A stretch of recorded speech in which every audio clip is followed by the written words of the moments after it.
It is Giddey. It's your boy Ty back here with another video. And in this video today, guys, we're going to be talking about one of the very rare bright spots in NBA 2K23 MyTEAM right now. And it's a bright spot that is getting overshined by all of the kind of, I don't want to say negativity because it's not negativity because it's deserved, but kind of getting overshadowed by all of the BS that we have had to deal with as a MyTEAM community. Now, you guys might be wondering, Ty, what exactly are you talking about? It's the decent budget options we've gotten in NBA 2K23 overall. Now, part of the issue with the budget options is there's no Yao or Minute stopper, okay? And so I think that really kind of gets a bad rap is the only real guys that can stop Yao and Minute are guys that aren't very good. So I'm not even specifically talking about the center position. I'm talking about everything else. Let's take a look at exactly what I'm talking about. We could even go back to Season 5, okay? And in Season 5, we started it off with this Radiant set. Now, back then, you could get this Denny, a budget point guard that literally could compete with, at the best point guards at the time were basically Magic, Galaxy, Opal, and Ben. And he was absolutely elite for that specific time. Could compete against nearly everybody in the game. Then we saw the 16-bit set, in which we saw Dino Raja. Now, he was overpriced for a little while. Also saw Mark Eaton, though, our first Yao stopper, and he was always relatively cheap. To be honest with you, never was super expensive. And he, again, was your first Yao taco stopper that, again, I did really love. But we also did see some decent, and when I say budget options, at the time, Jonathan Isaac, Rudy were decently expensive, but they weren't super overpriced. So we saw some decent options in that set. Then the next set, we saw Cam Reddish, James Wiseman could compete decently. Lance Stevenson was really solid for his specific time. Galaxy Up was in that set I personally didn't love. Then obviously the Bracket Buster set, I'm not really going to go over talk about a lot of those guys, but you know, that was a set that came out. And then we saw out of position. Matisse Thybulle, really cheap, really incredible. Al Horford, cheap, absolutely incredible. Provided some some really height on the court. Luke Walton, 8,000, 5,000 MT. Now, was really cheap when he came out too. Even the Scotty Barneses, Draymonds of the world weren't super expensive when they came out. Now, again, there was no free real content outside of a little bit of the Bracket Busters event. Now, that was pretty good when it was going on. But that was really it. Didn't really have any agendas, moments cards, anything like that. Next set, obviously, I wouldn't say was as good because Bender was pretty expensive. But even the Evan Mobleys of the world could compete. Next set, Poku for 10K.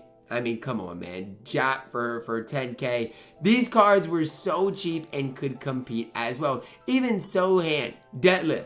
These guys were cheap, but really solid budget options. So even in Season 5, you could have built an incredible budget squad for cheap. And it goes back to even in the past, like the Cosmic set. We probably saw some decent options. The Stellar set, you know, some decent options. We've been seeing it, but it really started in Season 5. And let's talk about Season 6, some of the good budget options we've seen. Where do you want to start? You want to start with Big Vlad at 6'10", good frame, can shoot the ball, knock down shots, play good defense, budget baller in MyTEAM. Some of the Galaxy Opal was in that set, you know, we're a little overpriced, nothing really there. But then the Heroic set, again, a lot of people aren't going to talk about these. RJ isn't necessarily the best, but it isn't enough option for cheap. You guys want Sabonis, he's 20K. You want Thurl Bailey, one of, in my opinion, the best small forwards in the game. You can get him for 6,000 MT. So I get it. It's not easy to make MT in this game. But if you go through and look at the budget options this year, Karis LeVert, another great option, compared to years past, we've got more on the auction house budget-wise this year than we ever have before. Let's look at the Elemental set. You want to talk about Mo Bamba? When we talk about Mo Bamba, I'll talk about him in this light. This Mo Bamba, the Hero 1, absolutely elite, can get him for 10,000 MT. Don't get me started on the Hero Xavier McDaniel, who I absolutely love, for 10,000 MT. It's not just like it's one or two guys. I can go through a ton of guys that are absolutely incredible. Then you can get the Elemental Kuz, who is really solid for 10,000 MT. Goodmanson, an absolutely incredible budget center, less than 10,000 MT. I mean, The list goes on and on. Incredible budget options, time and time again. Then you get the out of position too, where Jang, 5,000 MT, is a 6'10 point guard that is absolutely incredible. Iggy, dirt cheap for a budget point guard. Hidu, even dirt cheap at this point for a budget point guard. Elgin Baylor was cheap when he came out. Jameson, really cheap. Some more really good budget options. KPJ, obviously, is still decently expensive, but has went down a little bit. Bonga, incredible. Lamar Odom, decent. Mike Miller, solid. Marcus Gasol, still a little spending, but really good. And then Shane Battier, an incredible budget beast in my team. Then Xavier McDaniel, obviously the Michael Redd, Jalen Rose, Gerald Wallace.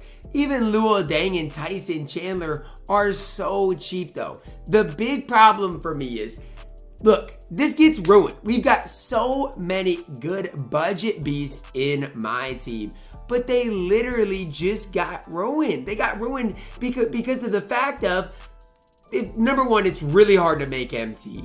Number two, I mean, let's be honest with ourselves. These guys can compete at the highest level, but nobody is playing the game because 2K is banning everybody instead of caring about the community.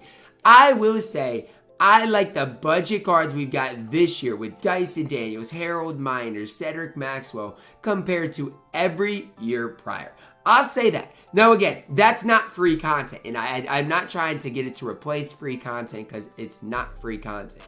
But I just have to let it be known that that is one part of this game that I think is decent. We've got so many good budget options under 10,000 MT. Like, we really do. You want me to make a quick list at or around, 10 to 20,000? Tyson Chandler, Luol Deng, Gerald Wallace, Jalen Rose, Xavier McDaniel, Hero Carter, I don't really care who you put on there.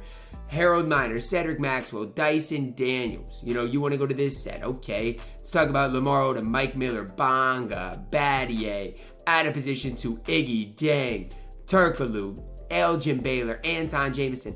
The list truly does go on and on. Now for me, do I wish there were some agendas for players for some free cards? Absolutely. Do I wish there was something in the token market?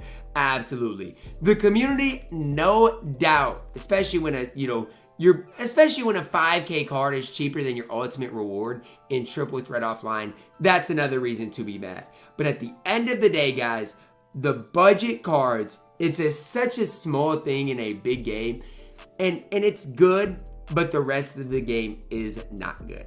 And when I say the budget cards are good, you can build such a good squad for 100,000 MT. You get Markey and Peter Goodmanson. You get some other good guys that can play some things. They can compete at the highest level. I'm telling you guys that right now.